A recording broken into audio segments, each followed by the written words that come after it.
Step 1, get rid of all your crap. There is no step 2. At least that's what I thought when I was first getting started towards a more minimalist, clutter-free home, but it turns out there's a little bit more to it than that. Admit and commit. Admit that you have a problem.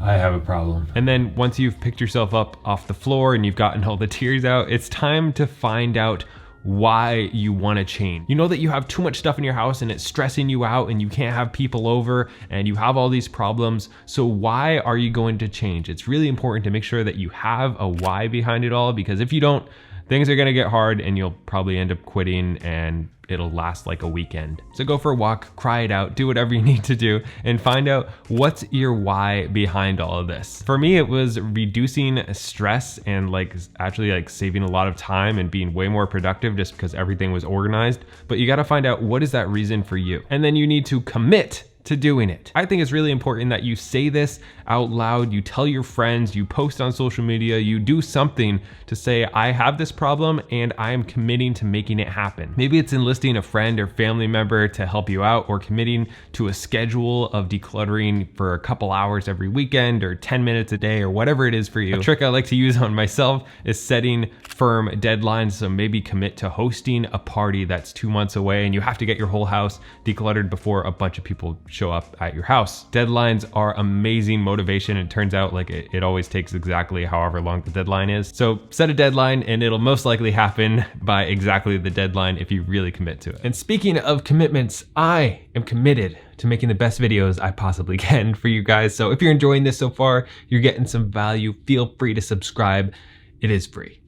Remove excess, also known as getting rid of all your crap. This is honestly the funnest, most addicting part of this whole process. Once you get started going through your house and getting rid of a bunch of stuff, decluttering, you start to see real results and you start to feel like a weight is lifted. As you get rid of more and more stuff, a little bit more space opens up in your mind. It's a really a fun, exciting process. I like to start with one room that is a main room. So maybe it's your living room.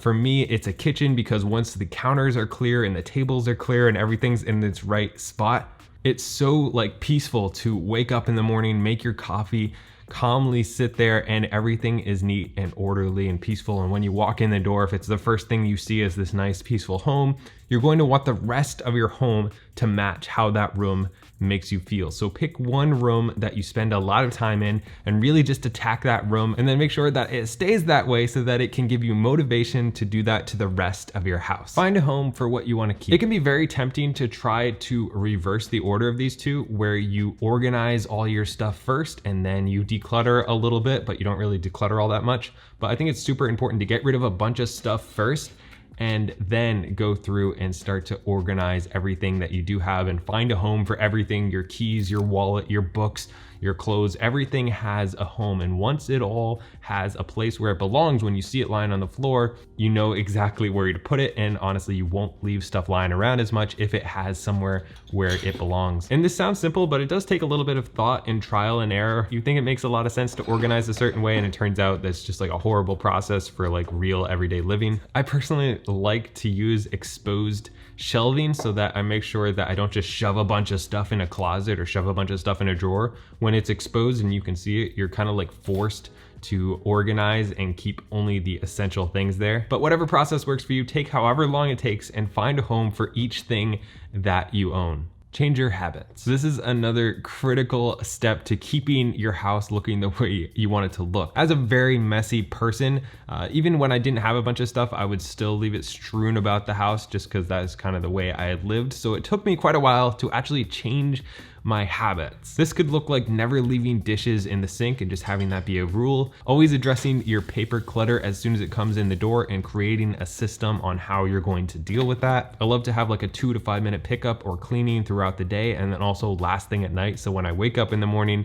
everything's exactly where it should be, and I can just attack my day without having to think about doing the dishes from the night before or cleaning up my clothes off the floor, or speaking in rhymes apparently. It's super important to start adapting some minimalist habits that can really help you keep your home the way you want it to be. Bring in less. When I started, I went through all of those first steps, but then I kept bringing more and more stuff into my home. So every few months, I just had to keep decluttering again because it would just build up. Honestly, I still get rid of like a box of stuff at least once a month, so it's still like a process. But stopping the influx of just random stuff is a huge step in this process, because that is really the root of the problem. It's the consumerism, it's bringing in too much stuff. As a frugal person, I had to stop looking at clearance racks, going to thrift stores, anything like that, because I would see something that I didn't really need, but because it was 70% off, 90% off, I just got it because it was such a good deal, even if I didn't need that thing. But now I've kind of addressed this by never going to the store, really. Like, I think it's been like 6 months since I've actually gone to a store, besides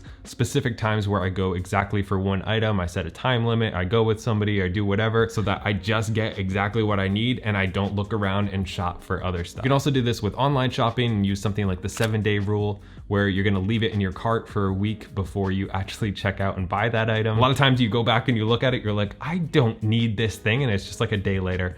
So it stops a lot of impulse buying from like Amazon and stuff. I also have just a little browser extension that just makes you wait for 30 seconds before you can buy anything online. And just that has stopped me from buying a lot of stuff. But one thing that money cannot buy is a subscription to this YouTube channel, which is free. So feel free to subscribe. Thank you for watching, and I'll see you guys next week.